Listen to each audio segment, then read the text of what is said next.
Good afternoon, everyone, and thanks for joining Promoting Health Sciences and Addressing Health Disparities in the Nation's Capital.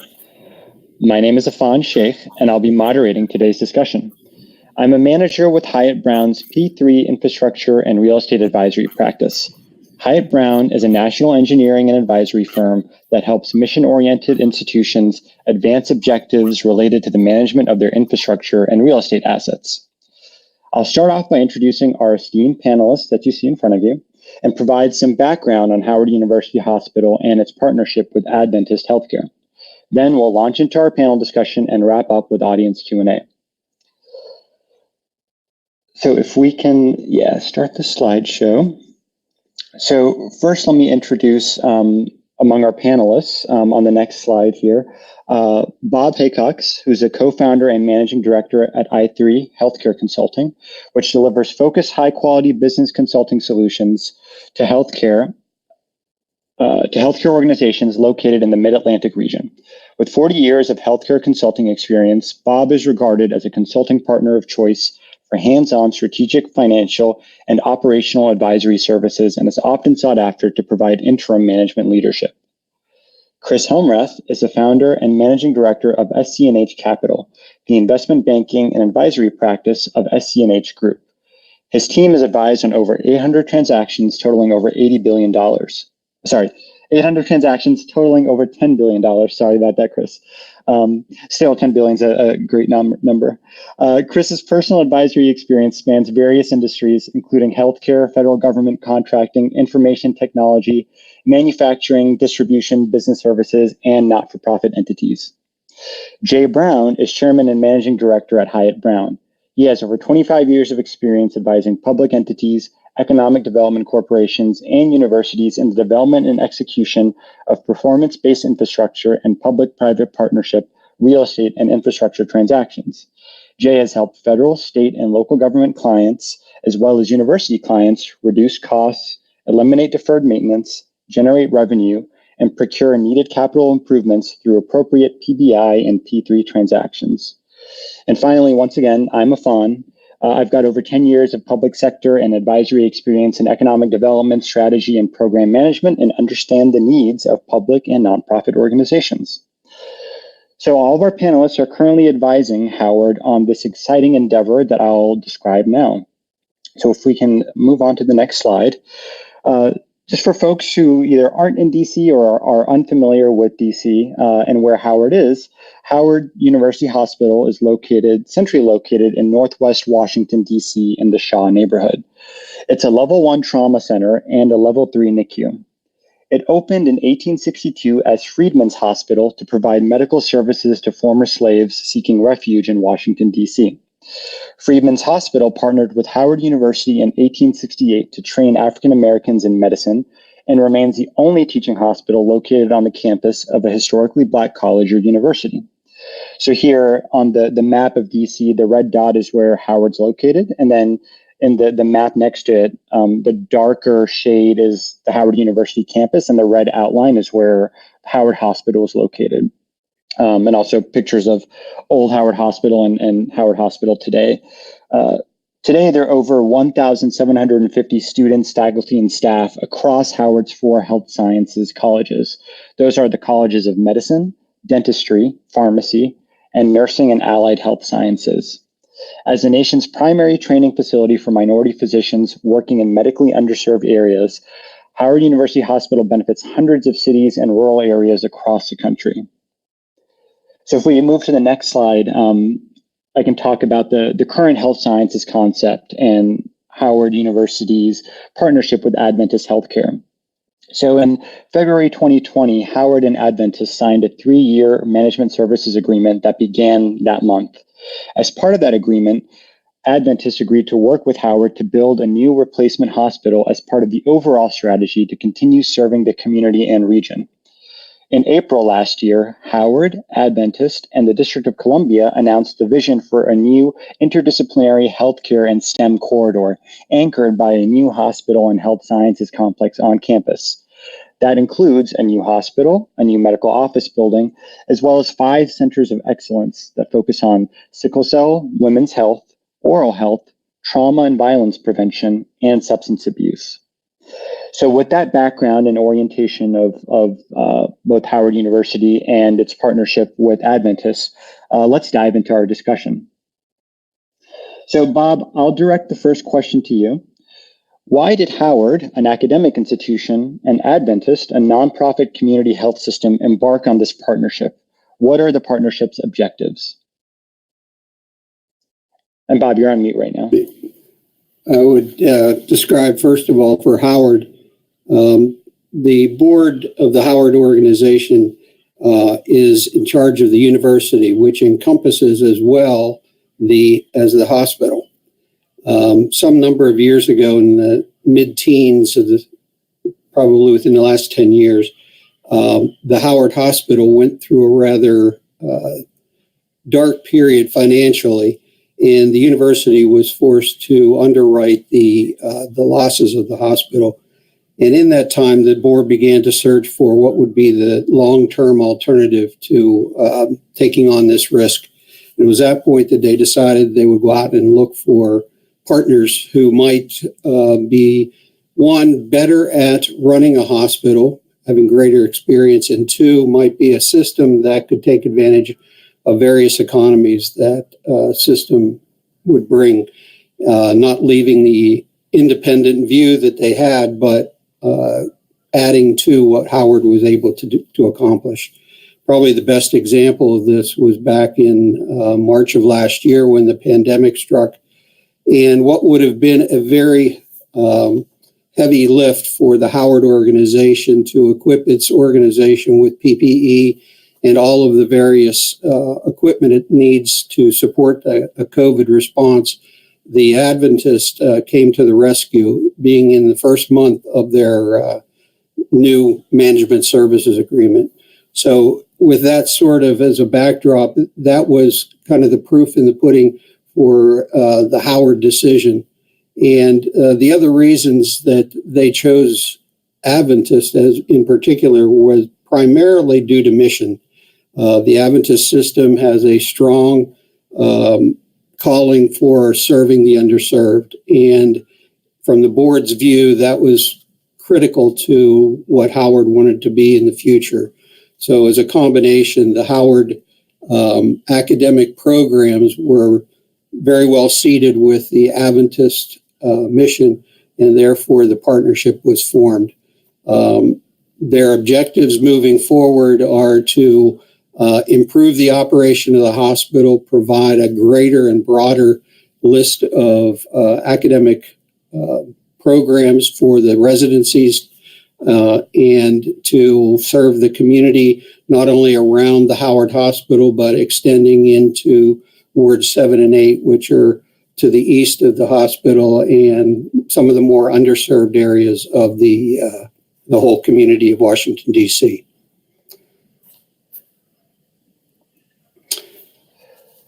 Great. Thank you so much, Bob. So then moving along sort of that train of thought, and actually, so Chris, next question is to you, but before I ask that, I wanted to remind the audience that if you've got questions throughout, from the earlier part of the presentation or questions as we have our discussion, please send them through the chat, and we'll be sure to address them, if not during this portion, definitely during the audience Q&A. Great. So Chris, what obstacles and challenges have the organizations faced in forming this partnership? Well, if we go back, Bob and I have worked on this project together now for several years and have done this in other markets. And the critical piece, as Bob highlighted, was mission. And so I think everybody needs to first and foremost understand that we had two very disparate organizations who heretofore had not worked together, but at their core had the same mission, which was the care of the underserved in the communities in which they work. And so the first one, of course, was how do we bring an academic institution together with a community-based institution and understand each other's go-to-market strategies so that we could find a common thread where both objectives of both institutions were met. And as we get this rolling, this pandemic hits. And so what happened at that point was not just so much the pandemic, but the effects and the shock on the population and the effects and the shock on the economics of hospitals, not unlike all hospitals saw across the United States.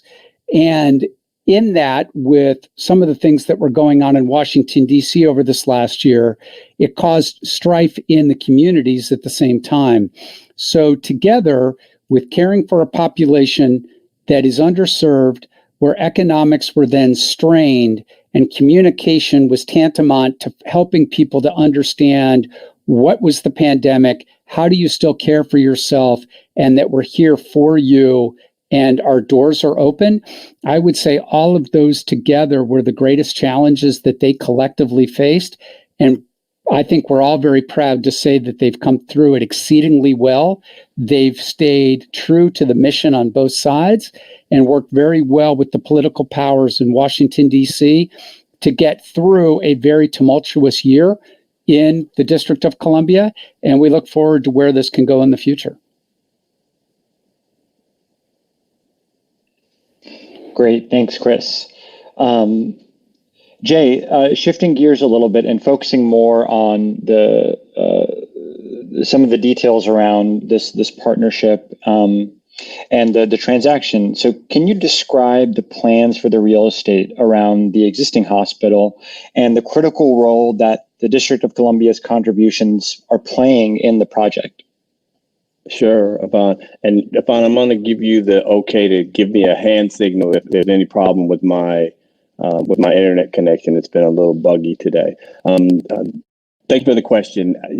This opportunity is in large part going to depend on a lot of support and cooperation from the public sector, the District of Columbia being a key one, as well as the federal government as well. But the District of Columbia and Howard University have really had a long, mutually supportive relationship as far as economic development, community serving activities, and other activities in the District of Columbia. The hospital represents a really important policy issue for the district, and they saw an opportunity to work cooperatively with Howard and with its operating partner to really figure out a way to make this project work. So critical to the project's economics are a few things that the city is doing. One, the city is offering a 20-year tax abatement on the land around Howard University where the existing hospital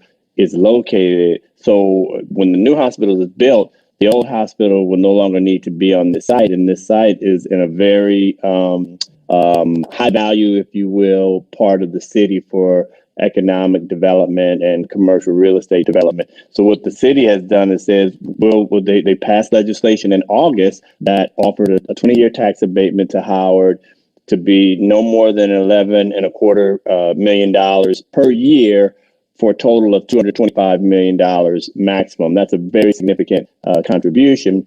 The city's expecting that the value of that tax abatement to be contributed to the development of the hospital, but that investment also helps to ignite the development of that site, which, by the way, is going to be about 3.5 million square feet of commercial development. So it's a very significant development in the city.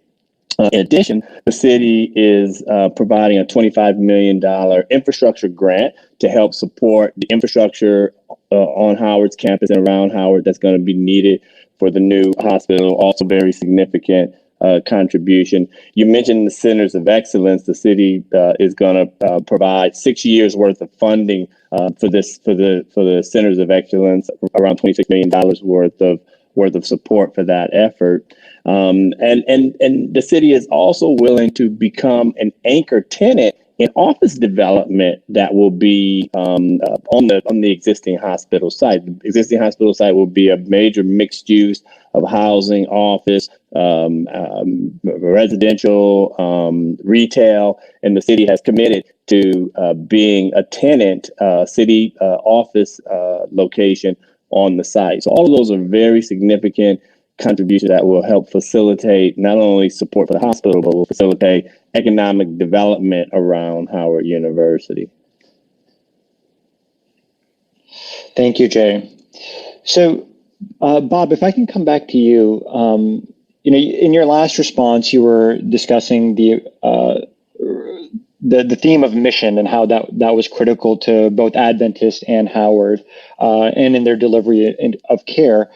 Can you talk about how the partnership between Howard and Adventist will benefit the residents of the DC metro market? Oh, Bob, you're muted again. I would start by saying that some of the things that Jay just mentioned will be significant components. The centers of excellence will be used as drivers for increasing the depth of certain clinical programs that exist at Howard and will be able to expand as a result. The other areas that are that the two organizations are focused on are the whole idea of growing the population of residents who will be completing their training and moving on to practice. That there is a strong feeling that they will have greater ability to retain them in the Washington market in order to bring that service to the Washington community. The Adventists in particular are very interested in the strong primary care programs that Howard puts together in residency, and their system, which is based in the suburban Washington area to the north of the DC area, and also to down to the Potomac side of the south end of DC. They're looking at those markets as a place where the Howard residents, when they come into practice, would be a great asset for the community.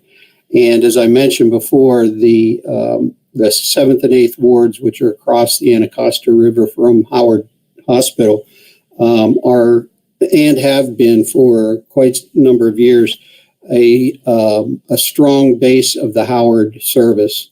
And that area is probably as much in need of that same primary care benefit as any. And with the strength of the programs being increased with the addition of Adventist to the team, the opportunity seems even greater moving forward. That's great. Thanks, Bob. Chris, in your last, Howard and Adventist have been discussing this partnership since before the pandemic hit. Mm-hmm. And in your last response, you spoke a little bit to this about some of the shifts that the parties had to make due to COVID.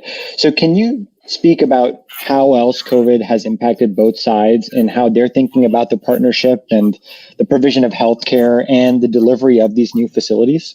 Absolutely, Fun. And if we go back a little bit in time, and I have to compliment the leadership of both organizations, Dr. Wayne Frederick at Howard University, who many of you may have seen on the TV of late. He's an often sought after speaker, and Terry Ford, who's the head of Adventist Healthcare. In working with us, we've been very careful well before the pandemic to spend the time that both organizations understood each other's charism, understood each other's personality, and understood each other's objectives. And I really believe that mature approach led by these two gentlemen and their teams really set us in the right direction to deal with COVID. Whether it was Anita Jenkins, who's now the president of the hospital, who came in from Ohio to lead, and she's a phenomenal leader, we've been able to stay very focused on the mission and dealing with the challenges that COVID had provided us. From, am I scared to go to the hospital? What does it mean to go to the hospital? Because for so long we were told we couldn't go there. And how do we make sure that we're bringing the healthcare delivery to the patient and not expecting the patient to come to us? And really what I've been most impressed by is it's really been about quality and delivering what the population needs, not just can we build a glass building that has a name on the top that will shine and sparkle and everybody will be amazed, because I think that concept of what a hospital was has greatly changed and will continue to change. And both of these organizations are very respectful of that. Howard's from how do I train people to deal with these population shifts? and Adventists to understand how do I incorporate academics into our mission, and collectively together, how do we do that? So it's been really neat to see how this happens. And it's so much more than can we build a building with 4 walls and a sign, and has really been about what are the programs that are required and what are the facilities required to deliver those programs, increasing availability and increasing the quality of the delivery to the populations they're serving.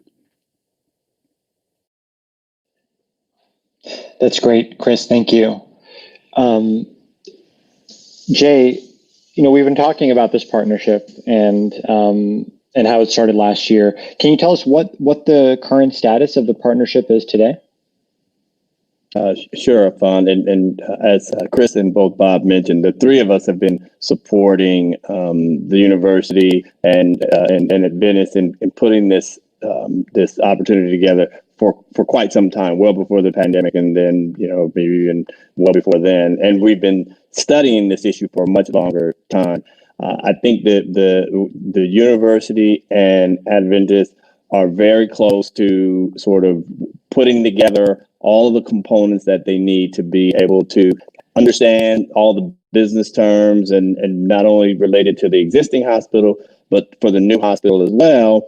And then both will need to work together to continue to go through all of the regulatory processes that we have to go through in the District of Columbia, and go through a lot of the real estate and development processes. So there's still a lot of work to be done, but the overarching agreement between the 2 entities that are going to define how they move forward, how they build this opportunity together, is imminent. It's that agreement is going to be, I think, coming together really soon. I'm being a little bit vague because we're in the process of putting that together right now, so I don't want to get ahead of that process. But I think we all feel really good about the relationship and where it's headed, and there is a sense of urgency to get moving. As Chris alluded to, the pandemic has showed us a lot, but it really shined a deep, bright light on the healthcare disparities in our communities, and I think that has helped to heighten the need to get this moving and begin to build the infrastructure in the city to help address some of these disparities. So we're excited about it.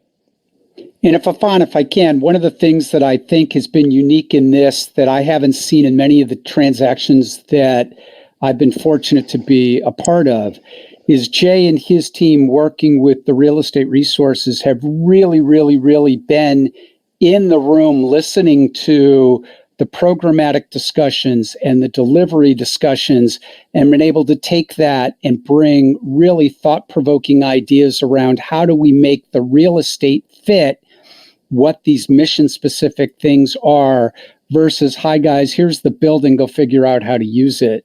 And so that's been, I think, the greatest part of this program has been that partnership with everybody at the table. No different than Lee Iacocca did back in the day when they started to develop cars in a much faster way. Everybody at the table understanding everybody's perspective. So I have to compliment Jay and all the real estate folks from the program folks, because it really has been a pleasure to do this together. And I'm excited when we can eventually announce where we are and how it's all come together.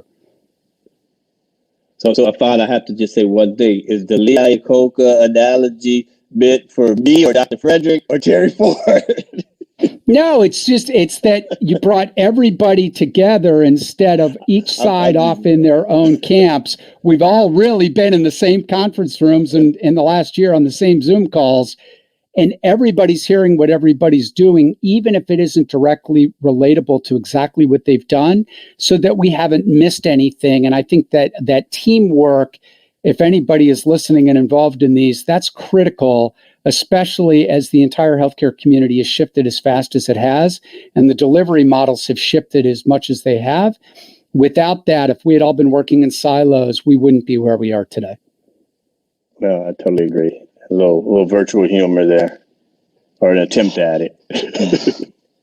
That's a great point, Chris. Thanks. And And I just want to remind the audience, please send any questions you have through the chat function. I've certainly got a list of questions and I can keep going, but would love to answer any questions and direct questions to the panelists that y'all may have. So Jay, let me come back to you. This is a big project and it's going to cost a lot of money. And you already mentioned some of the contributions that the district is making. How are Howard and Adventist going to pay for this thing? Let me say this: what has been publicly released in the District of Columbia's tax abatement process, there was a long, open public conversation around what this hospital is going to look like, and so what has been publicly released, but it's still very much being developed right now. Was the concept of a 220 bed hospital, and the city in its public pronouncements estimated it at about $650 million is what the city published. A good chunk of that, $300 million around the city identified as federal contributions. The city identified its tax abatement as being about $100 million in terms of the value that could be potentially extracted from monetizing the tax abatement to contribute. So that's two big chunks right there. The city also counted its $25 million of infrastructure funding going towards that. They estimated about $100 million of taxable debt is what the city called it. Again, all of these were all estimates from the city that they produced that are all being validated now. And then the remaining about $175 million was other sources that needed to be determined. So I think with the takeaway from that is it is an expensive project. I think the $650 million is probably not way off. And it's going to require significant support from federal and district sources. I think those are the major takeaways from that, and the rest is under development. And I'll pause and let Chris and Bob respond because they've been involved in these conversations as well. Yeah, Jay, just let me add in the calculation of what is required at this point, the idea has been put forth, and I think attached to the 220 bed hospital. I think one of the ongoing questions will be, how has the pandemic changed that expectation? And is that envelope big enough, or is it too big, or where do we stand in the progression? And it also has exposed the need for perhaps alternative types of delivery. And so as we move forward on that, I think the question will be, is a $600 million hospital what we want to build and what we need to build? And then once we get to it, I think both organizations have individually said that they expect that there will be their equity is going into this at some level, and that they are trying to, in this process of the management services agreement, that the cooperative team is trying to improve the operations in a way that is sustainable and also can help to fund a future organization. So there are lots of moving parts, I think, in that calculation. And I think that it would be far from a final design, and it probably will keep Jay up a lot more nights trying to figure out how to modify or to adapt to what is the new idea in terms of what the scale is and what services will be coming through that organization. So. And if we'd be remiss if we didn't say, if somebody out there wanted to write a check, we'll be happy to put you in touch with the development officers at both Howard and Adventist. Dr. Frederick would welcome that discussion with you. Just let us know. We'll make that personally happen. That's great, Chris. So, Chris, let me actually direct the next question to you, and Bob, also feel free, Bob and Jay, feel free to chime in as well.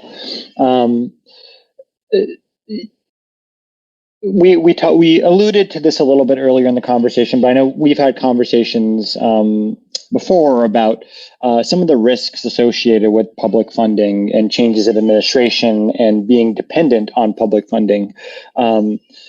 How are Howard and Adventist considering mitigating that risk of public funding? Public funding is a big term. There are funds. So you have public funding in the payer system, you have public funding in grants, you have public funding in legislative. So that's a collective whole.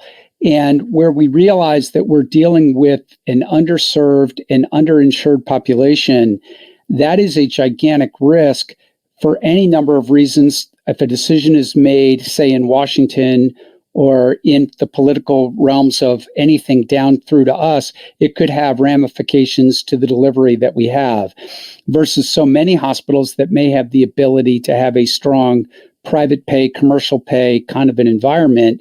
That's not the case here in the city for Howard and for Adventist. So that is a big risk that we have to continually be aware of and be prepared that things could change in the future out of our control. But if we're really mindful of that and we stay focused on making sure that the quality is there and that we don't try to build something larger than we actually need, especially given the changes, that's really where we're going right now, is what is the appropriate real estate, Jay's area and the team working with him to help figure out what these programs are. And I'm not the expert there, Jay is, but if we can figure out that mix, it's true of anything, right? If you keep your fixed cost to a level that you only have to cover your variable, it's a lot easier to deal with than if you have a very large fixed cost every day. If something dramatic shifts, like a COVID again, and patients coming through drop, you're in trouble, and we can't afford to let that happen. So we've been very mindful of that. So COVID has been a great lesson for all of us, and we've been learning through it, and it's the challenge that we continue to face. Bob, I don't know if you want to add to that. Just a couple of thoughts. One of the reasons that I believe the Adventists were most interested in being a part of this partnership was that they see that they have, over the years that they've been in the suburban counties of Maryland, they've been building a rather significant clinical team that they're looking at the opportunity to diversify where they practice as well. So Howard and Adventists are looking at what the combination is that they bring to the table that will, I think, diversify beyond the public sector to a greater extent for the Howard opportunity. So the Howard expertise can be brought to bear when they're looking at White Oak, which is a hospital that is in the northern edge of DC, run by the Adventist, but they have a great OB program there as well as at the Shady Grove Hospital. And the expertise that Howard has in being with their NICU service is really something that they can take advantage of. And there are lots of other examples that they're looking at. And the way I would describe it is it's diversifying the practice and diversifying the population that they serve. And that, I think, in some ways will begin to mitigate risk as it directly affects the Howard organization and the Howard Hospital. Got it. Thanks, Bob. Jay, back to the real estate and some of the things that Chris had brought up in his last response around, the evolution of the site and the structure on the site. Can you talk about what elements the partners have been considering when they've been determining the hospital's future location and orientation? Sure, Afan. As your conceptual image showed earlier, which is still in flux and still being sort of fine-tuned, but the takeaway to me from that image is that the hospital is intended to be a part of a broader health sciences complex at the university. So as we're getting more granular in terms of the site for the hospital, the site for the medical office building that will support it, where parking is going to be, and so forth, we're balancing all of those needs to have proximity to the health sciences and academic affiliations that it will have, but also be accessible by residents that are going to use the hospital, be accessible and have proper access for vehicles and all that kind of stuff. And in addition, some proximity to Georgia Avenue, which is the major corridor, north-south corridor for those who aren't familiar with DC, where the hospital needs to have some proximity to that as well. So we're sort of fine-tuning it, but it will definitely be approximate to Howard, adjacent to Howard, if not squarely, on Howard's campus, and it will be in proximity to these to the greater health sciences complex. Your image is probably pretty close to the conceptually, at least, of what the vision is. The details are to be worked out, and we need to make sure that parking is nearby and accessible, because it's going to be needed as well. So that's all being worked out, but there is certainly the space available to make those decisions. And we're also trying to balance the Howard's need to commercially develop some of the surrounding areas. So we're balancing land value with that concept too. And in other words, put the hospital where it needs to be, but be careful about the opportunity cost of land value in certain areas. So all of that's being weighed and determined, and I think we're going to get to the right answer. I mean, it's incredible just thinking 5, even 10 years ago, what that portion of the Georgia Avenue corridor was looking like. And so exciting to think about what it's going to look like in 5, 10 years from now. We're getting close to time. So Bob, Chris, Jay, I want to give each of you an opportunity, for 30 seconds to a minute to give the audience any final remarks, touch on anything unique about this endeavor, this partnership that we haven't touched on during this Q&A. So Bob, I'll ask you first to see if there's anything you want to touch on or bring to light.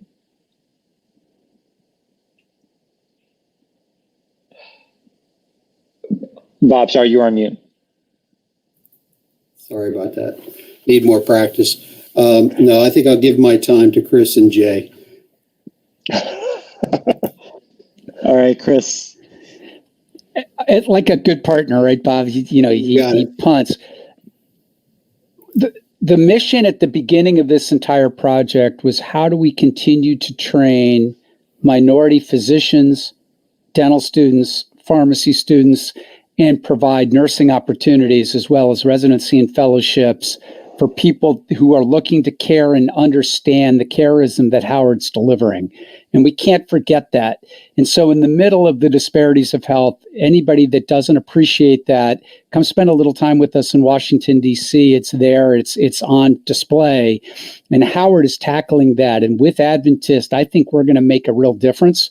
But it was really the understanding, Adventist understanding Howard and Howard understanding Adventist, which is going to make this successful. But at the core, we've got to continue to train physicians, nurses, and healthcare professionals to help us to overcome these issues. And for that, I'm proud to have worked with these guys and to see this through, so that 10 years from now, we can see that success. I'll leave it with that. Great. Jay? I don't have much more to add. I would just say that how I am incredibly proud and pleased to be a part of what I think is going to be a very transformative and beneficial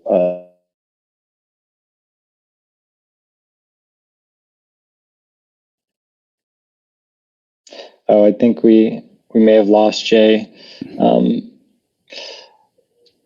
So I think what to wrap up, probably what Jay was trying to say was how proud and excited he has been and will continue to be in serving as an advisor to the Howard University team, not just on this project, but on the rest of the work that we're doing with the institution. So with that, I want to thank each of our panelists for their generous time during today's panel, and want to encourage you all to join.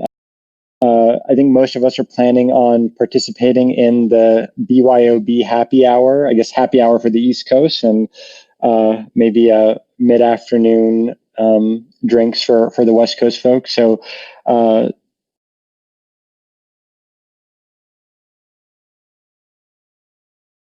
thank you very much. Thank you.